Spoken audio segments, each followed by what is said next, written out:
God said, "Chosen ones, you're getting married and moving soon, but stay silent, chosen one. Listen closely.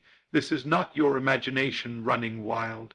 This is the divine whisper of God confirming what your spirit already knows, but your eyes have yet to see. You are getting married, and you are moving soon. The new season is not coming. It's already here, seated in the unseen, unfolding in silence, and preparing to manifest in divine perfection."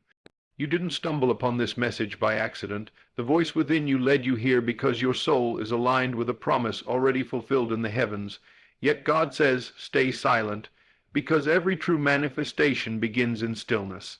Your marriage is sacred, your relocation is strategic, and both are hidden from the noise of the world so they may grow without interference. The more you align your inner state with the end result, the more swiftly the bridge of incidents will carry you to your destiny. God is moving mountains in silence, so don't break the flow with words not born of faith. What you have conceived in spirit is real, and soon your reality will catch up with what you've already claimed in the unseen. Stay hidden, stay faithful, and walk as one who already has what they've asked for. The time is near. Divine silence protects the seed. Why you must stay silent before the breakthrough. There is a sacred law that governs manifestation in the unseen realm, a law few understand, but all must obey if they wish to see the promises of God take root and flourish in their lives. When God speaks to the chosen ones and tells them, "You're getting married and you're moving soon," it is not a suggestion, it is a decree from eternity. Yet immediately after that divine whisper is given, he follows it with a command so soft yet powerful, "Stay silent." Why? Because silence is protection. In the spiritual world, everything begins as a seed, a word, a vision, a promise, and just as no farmer would expose a newly planted seed to the harshness of weather or the trampling of careless feet, God warns you not to expose what has only just been conceived in the womb of imagination.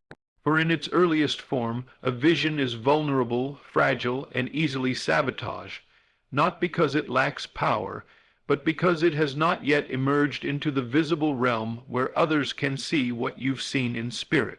The moment you speak too soon, you invite inspection, judgment, and spiritual resistance. Your words open a door, and not every voice that enters that door is in agreement with your destiny. Some come to choke the word with doubt, others to delay it with fear, and still others to curse it with envy. So God, in his infinite wisdom, says, wait. Let the seed remain buried, let it grow in the secret place. Just as a child is formed in the hidden safety of the womb, your marriage and your move are being shaped in silence in the inner chambers of spiritual gestation. The principle is simple. Whatever is exposed too early can be destroyed. Think of Joseph in the Old Testament. He had a divine dream, a vision from God himself that he would be elevated, honored, and made a ruler, yet he spoke too soon. He revealed the vision to brothers who could not see what he saw, and who, because of their jealousy and immaturity, tried to kill the very promise of God in his life. What Joseph experienced was not punishment, it was process. It was God showing us through his story the danger of revealing your destiny to people who are not spiritually aligned with it. The spiritual realm is legalistic in nature, and words are powerful. They are contracts in the spirit. When you speak something aloud, you authorize spiritual forces to engage with that word, but not all engagement is from God. When you prematurely reveal what God has shown you, you open the door to warfare you are not prepared to fight. Your silence, then, is not weakness. It is strategic warfare. It is wisdom. It is the restraint of one who knows the weight of what they carry and refuses to allow that seed to be tampered with. Many have aborted their breakthroughs by talking too soon, sharing too much, and exposing the promise before it was mature enough to survive scrutiny. When God says you're getting married and moving, that's a word for your spirit first, not for public consumption. It is a call to alignment, to inner preparation, to the silent nurturing of what has been spoken in the depths of your being. But silence is not passivity. It is not doing nothing. In truth, it is a very active, intentional discipline of the mind and soul. To stay silent in the spirit is to become pregnant with the vision. It is to feed it, protect it, nurture it, and walk as if it is already done. You don't need to tell the world you're getting married. You need to live as if you already are. That means preparing your heart, letting go of past attachments, healing from old soul wounds, and aligning your habits with your new season.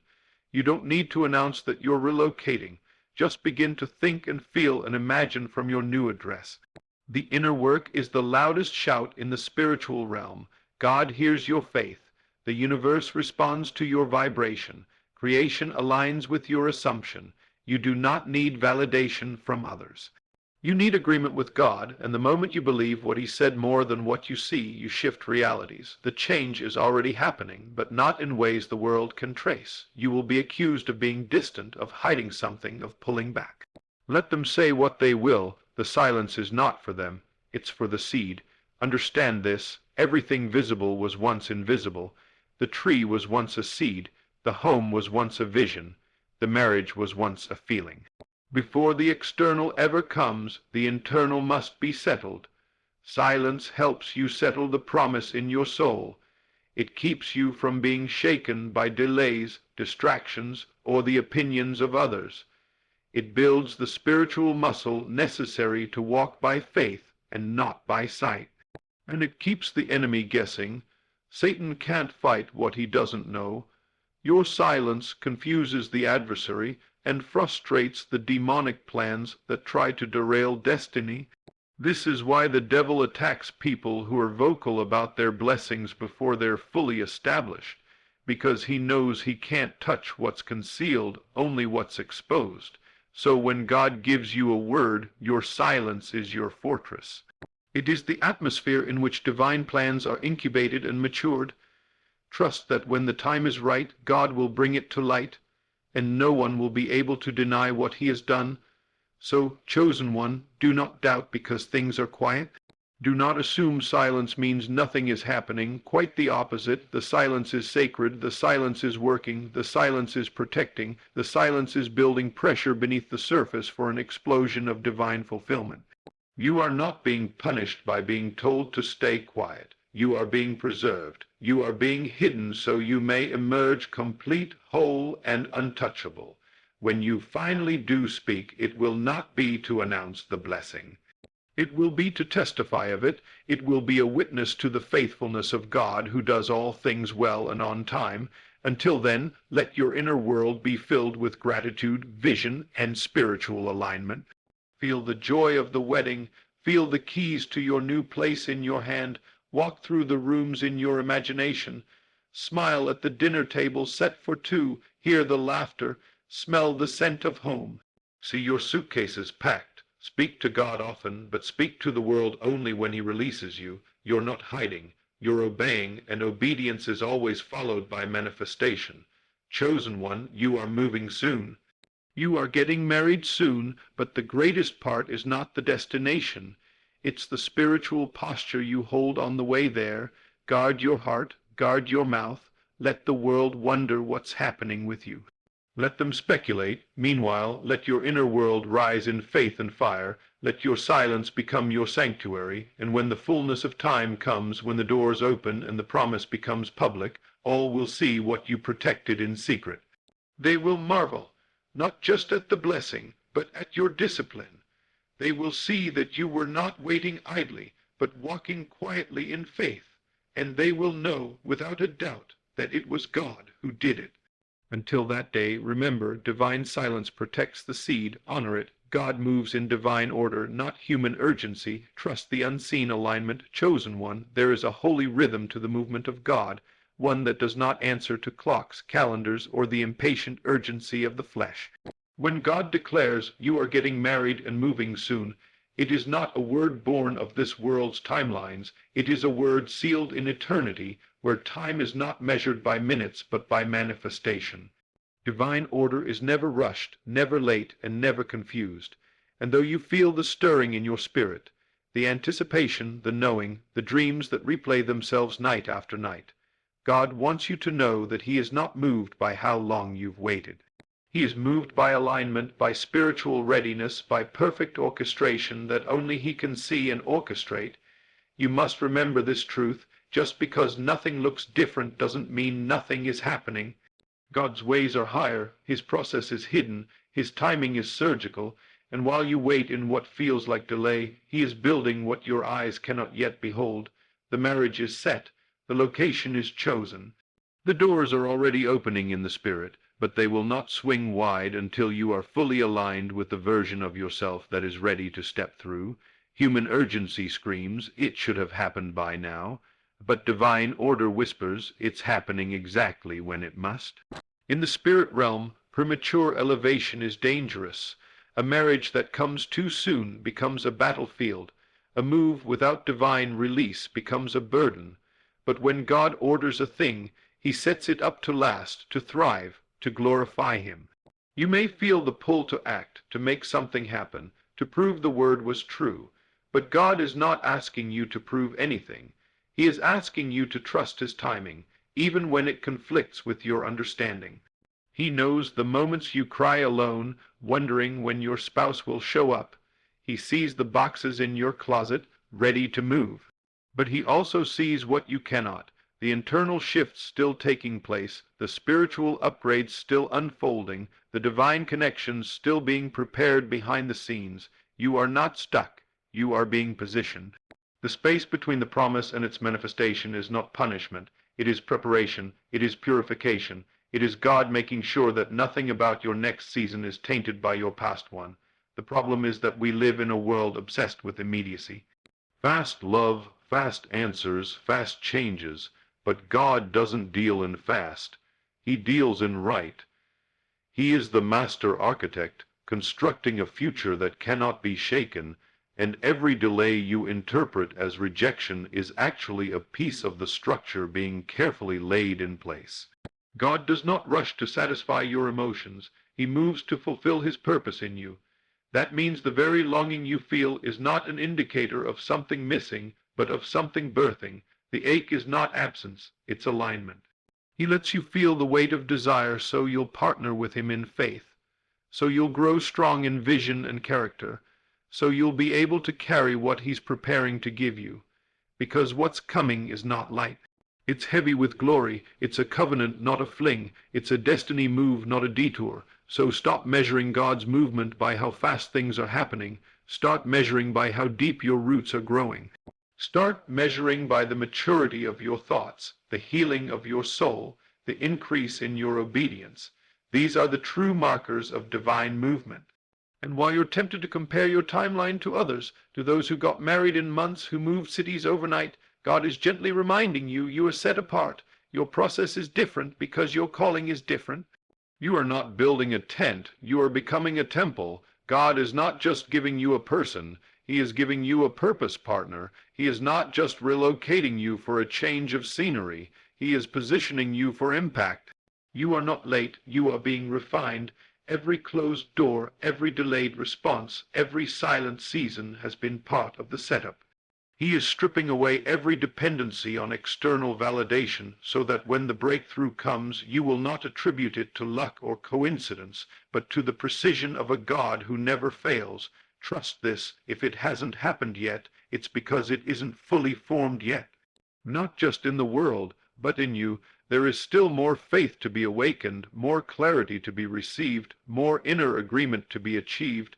God is not only moving people and places to fit your new chapter, he is also transforming you into the person who can dwell in it.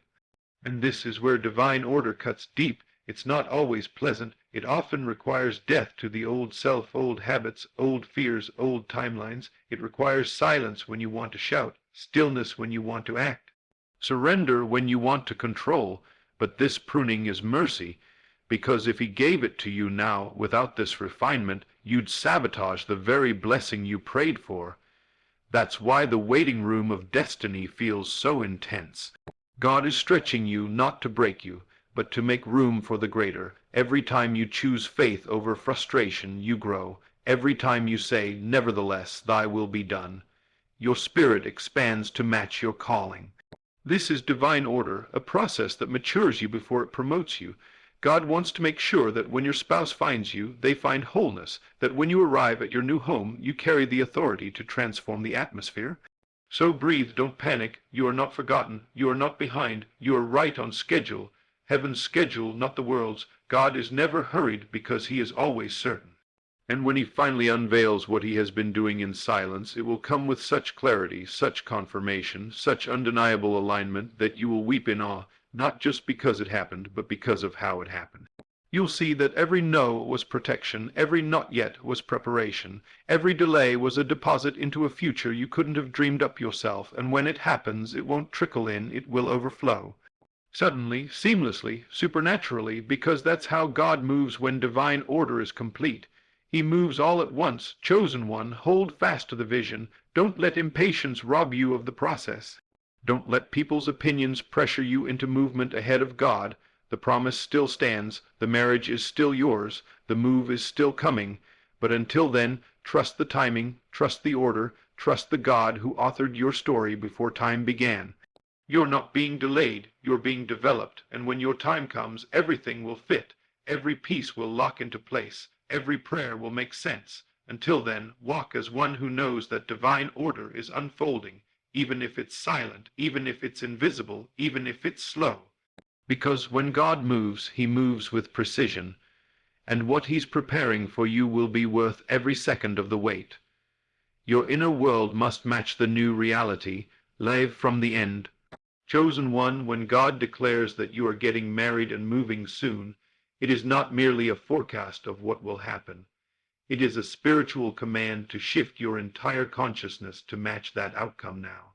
In the realm of spirit, there is no future, there is only now. Your destiny is not waiting in the distance, it is already completed, already alive in the invisible. But until your inner world mirrors the reality God has spoken, the outer world will withhold its agreement. This is the mystery of divine manifestation. You do not receive what you want, you receive what you are. You must become the person who already has what you have prayed for. That means stepping into the role spiritually before it ever materializes physically. You must begin to think, feel, and walk as though the wedding has already taken place, as though the relocation is already done, as though your new season is already here. Because in truth it is. The only thing that has yet to catch up is your outer environment, and it will not move until your inner world becomes the clear reflection of what God has said. God is not preparing the blessing, he is preparing you. And the preparation begins with identity. It is not enough to believe that something good is coming. You must assume the state of being the person who already dwells in that good. This is not pretense. This is spiritual law. Faith is not waiting with hope. It is living with full conviction. That means you don't wait to feel like a wife or a husband after the ceremony. You begin to walk in the character, values, and energy of a committed, whole, spiritually aligned partner now.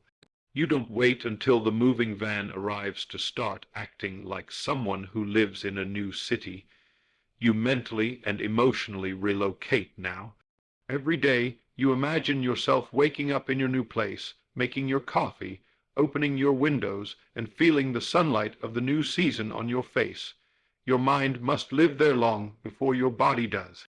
This is how you draw the invisible into the visible, as within, so without, as above, so below. The universe rearranges itself to match the frequency of your assumption. So if you continue to dwell in the consciousness of loneliness, waiting, or frustration, you delay what is already yours. But if you dare to align with the end, if you dare to live in the feeling of the wish fulfilled, you will awaken a divine chain reaction that brings every detail into form. And make no mistake, this is a discipline. It is not easy to hold the end when the middle feels messy. It is not easy to believe in the marriage when there's no ring, no partner, no proposal in sight. It's not easy to feel settled in a new home when your current environment feels limiting, uncomfortable, or even painful. But this is the test of spiritual maturity, to train your senses to take direction from your spirit, not your circumstances. Your 5 senses report what is, but your spirit declares what shall be. You must choose which report you will believe. If you believe the word of God, then you must align your imagination, your language, your daily routine, and your emotional state with that word. Do you feel lonely or loved? Do you speak like one who is desperate or one who is secure in divine timing? Do you carry anxiety or peace? Do you walk like one who is chasing or one who has already received? Your inner state tells heaven whether or not you're ready, and God in his faithfulness will not give you what you're not aligned to receive. Think of the parable of the wise and foolish virgins. Both groups were waiting for the bridegroom, but only one group was prepared. The others had the same hope, the same desire, even the same environment, but they lacked oil. In other words, they had not made the inner preparations to match the occasion, and when the time came, it was too late to scramble. The door was closed. So too, in your life, there is a window of divine appointment, and that window requires you to be ready now. Don't wait for a ring to start living as a partner. Don't wait for an address change to start embodying the energy of new beginnings. Pack the bags in your mind, set the table in your spirit, clear the emotional clutter that doesn't belong in your next chapter. Make room for the blessing before it knocks, or you will find yourself unprepared when it arrives. Heaven responds to faith, and faith is not passive. Faith moves, faith shifts, faith becomes. When you live as though the promise is already fulfilled, you send a signal to the unseen realm that says, I am in agreement. And once you are in agreement, nothing can be withheld from you, but let us go deeper. Alignment is not only about the positive, it's also about shedding the contradictions. You cannot say you're ready to be married while still entertaining soul ties from your past. You cannot say you're ready for a new city if fear of change is still gripping your heart. The process of alignment requires honesty, surrender, and discipline. You must confront the parts of yourself that are still addicted to delay. You must identify the subconscious beliefs that whisper, I'm not worthy, it's too late for me, it always works for others but not for me. These lies, though unspoken, create a vibration that repels what God has ordained. You must uproot them with truth. You must sit in silence and ask, what part of me still believes it won't happen? And then bring that part to the altar. Let God heal it. Let your faith dismantle it. You cannot carry doubt and destiny in the same heart. The space must be cleared. This is the work few are willing to do, but it is the very work that unlocks the door. Chosen one, you are not waiting on God. God is waiting on your full spiritual embodiment of what he's already released. The promise is not on layaway. It is hovering in the realm of the invisible, searching for the one who has stepped into full spiritual maturity to receive it. You do not manifest by begging. You manifest by believing, and belief is not mental assent. It is complete identification. When you believe you're chosen for love, your energy changes. You no longer chase, compromise, or settle. You magnetize. When you believe you are being moved by God, you stop worrying about how and when. You begin to clean, pack, dream, and decree. You walk the streets in your mind. You visualize the door.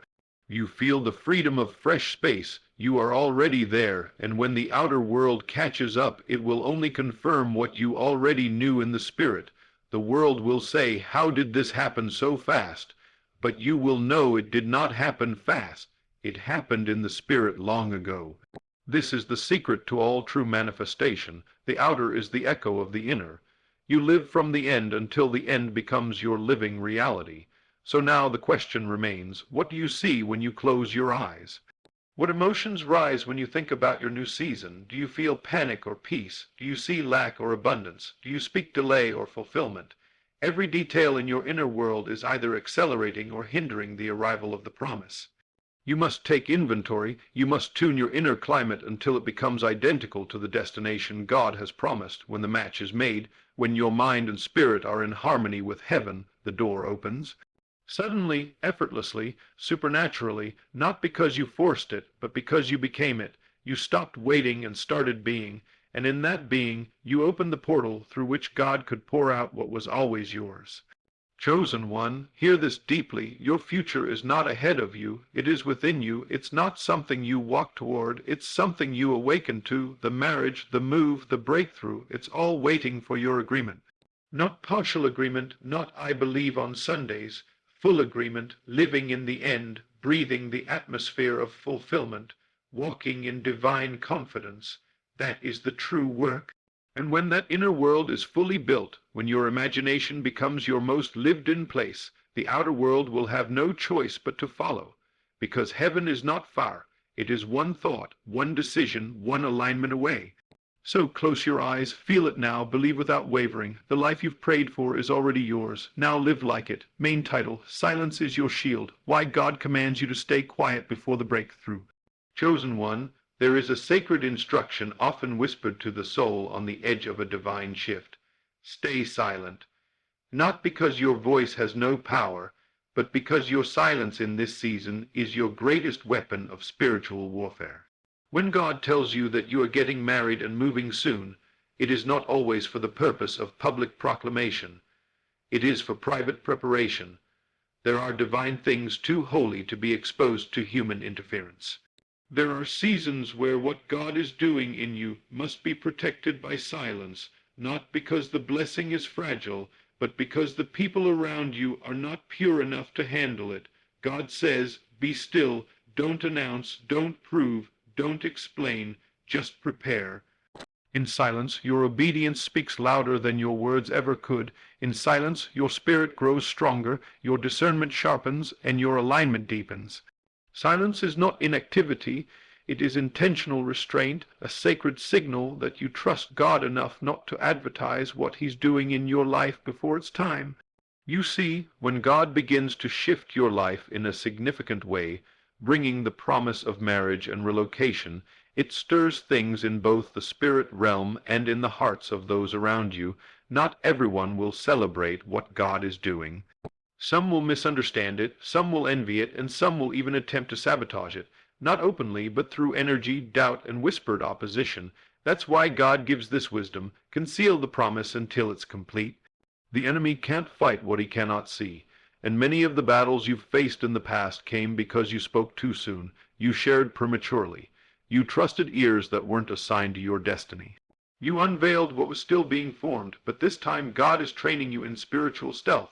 He is teaching you that private alignment produces public elevation. When you stay hidden, He can work without interruption. When you stay quiet, He can build without resistance. This is not the season to post. It is the season to pray, not the season to shout. It is the season to sit in the secret place and let Him finish what He started. Remember, even Mary, when she received the word from the angel that she would carry the Messiah, did not go on a speaking tour. She pondered those things in her heart. Why? Because revelation needs incubation. The word was still growing inside her. The promise was alive but vulnerable. To speak it too soon would have invited criticism, disbelief, and spiritual attack. Likewise, God is telling you to keep your mouth closed, not because you are in doubt, but because your faith is mature. Only those who are secure in what God has said can keep it sacred. Immature faith brags, posts, and seeks validation. Mature faith moves in silence, trusting that when the time is right, the fruit will speak for itself. There is no need to prove what God is doing when you know His hand is on your life. You don't need to convince others that the marriage is coming. You don't need to explain the move. Just keep preparing. Keep packing spiritually. Keep showing up in prayer. Keep envisioning, and say nothing until the appointed time. God is not trying to withhold your testimony. He's preserving its power. If you announce the promise prematurely, you expose it to voices that carry weight in your subconscious. One word of doubt can plant a seed of fear. One comment can trigger hesitation. One conversation can detour your confidence. That's why silence is not weakness. It is spiritual shielding. When you stay quiet, you keep your garden free of weeds. You guard your heart from contamination. You protect the frequency of your faith. You stay in sync with heaven. This is not secrecy from a place of shame. It is privacy from a place of power. Chosen one, God is inviting you into the divine strategy of hiddenness. Just like a seed grows underground before it ever breaks through the soil, your breakthrough is developing in the dark. Let it grow, let it stretch, let it form fully before you reveal it. The more silent the season, the louder the arrival. Even Jesus, when He healed people, often told them, tell no one. Why? Because the work was pure, because the noise of public opinion could distort the moment, because He wasn't interested in clout. He was interested in completion. That is your model. Don't seek attention. Seek transformation. Don't crave applause. Crave alignment. You are not in this to impress the crowd. You are in this to fulfill destiny, and destiny is a delicate thing. It blooms best in silence. It matures in stillness. When you obey this instruction to stay silent, you come under divine protection. God surrounds you with favor. He blinds the eyes of those who would interfere. He confuses the plans of those who would oppose, because silence, when God ordained, becomes a covering. It is the veil behind which miracles are made. It is the cocoon where wings are formed. And when the time comes when God has fully prepared you, you will not need to force an entrance. He will unveil you. He will open the door. He will give you a testimony that no one can deny, even if they never saw it coming. This is a higher level of faith. It's easy to talk about what God is doing. It's much harder to trust him in silence, but this silence is not empty. It's full of praise whispered in the dark, full of declarations made behind closed doors, full of unseen preparation, daily alignment, and spiritual rehearsals. While others are watching for signs, you are building the atmosphere for miracles. While others are asking questions, you are walking by faith. And because of that, what God is doing in your life will have longevity. It will not be a moment, it will be a move. It will not just be a wedding, it will be a kingdom covenant. It will not just be a change of address, it will be a shift in dimension. But all of that is contingent on your ability to stay under divine instructions. God is saying, I've already spoken. Now watch me work. Don't speak it, seal it, don't rush it, receive it, and don't defend it. Let me demonstrate. So in this season, resist the temptation to overshare. Don't explain your quietness, don't justify your joy, don't feel pressured to make others comfortable with what you know God has said. Stay in your lane, stay on your assignment, stay in prayer. Your silence is not absence, it is alignment. You are not hiding out of fear. You are hidden because of favor. And when the time comes, the same people who wondered what was going on will see the full manifestation and know that it was the hand of God all along. They will say, how did this happen? And you will smile, not arrogantly, but humbly, because you will remember the nights you praised in private, the hours you interceded in silence, and the days you walked by faith, refusing to speak before the time. Chosen one, your silence is golden, your silence is holy, your silence is obedience. Trust that the one who promised is faithful. Trust that he who began the good work will finish it, and trust that what is forming in the quiet will explode in divine timing. You don't have to prove the promise, you just have to protect it. Stay silent, stay focused, stay faithful. The marriage is set, the move is on schedule, but the silence is your shield. Don't drop it.